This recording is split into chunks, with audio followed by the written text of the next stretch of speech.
ખાતે ચાઇનીઝ કંપનીને ગેરકાયદે ભારતીય પ્રીએક્ટિવ સિમ કાર્ડ મોકલવાના રેકેટનો પર્દાફાશ થયો છે। બે ઇસમોને 192 સિમ કાર્ડ લઈ દુબઈની ફ્લાઇટ પકડે તે પહેલા જ પોલીસ દ્વારા ઝડપી લેવામાં આવ્યા છે।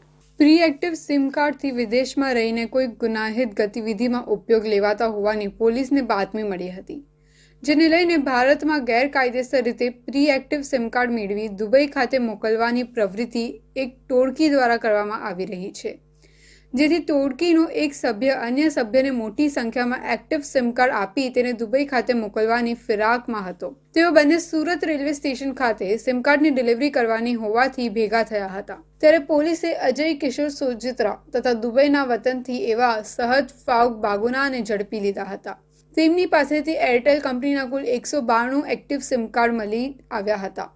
અજયની પૂછપરછમાં જાણવા મળ્યું હતું કે દુબઈમાં ઓનલાઈન ગેમ રમાડતી ચાઇનીઝ કંપનીમાં ભારતીય સિમ કાર્ડ દ્વારા ભારત રહેતા લોકો સાથે ઓનલાઈન ગેમિંગના નામે છેતરપિંડી થતી હોય છે, જેથી ઓર્ડર મળતા તેઓ સિમ કાર્ડ સુરત આવી સુરત ખાતે રહેતા ઉમેશ, રેશમા તથા કેતન નામની વ્યક્તિનો સંપર્ક કરી તેઓને પ્રી એક્ટિવ સિમ કાર્ડ માટે ઓર્ડર આપ્યો હતો, જેમાં આ સિમ કાર્ડ સહદ ફાઉક બાગુના ફ્લાઇટમાં દુબઈ લઈ જવાનો હતો। જો કે તે અગાઉ જ પોલીસ ઝડપી પાડ્યો હતો। હાલ આ બંને ઇસમો પર પોલીસ દ્વારા વોચ રાખવામાં આવી હતી અને જ્યારે આ સંપૂર્ણ રેકેટને અંજામ આપવાના હતા ત્યારે પોલીસ ઝડપી પાડી હતા। આ કાર્ડનો ઉપયોગ કયા હેતુથી થતો હતો તે સહિતની વિગતો મેળવીને પૂછપરછ હાથ ધરવામાં આવી છે।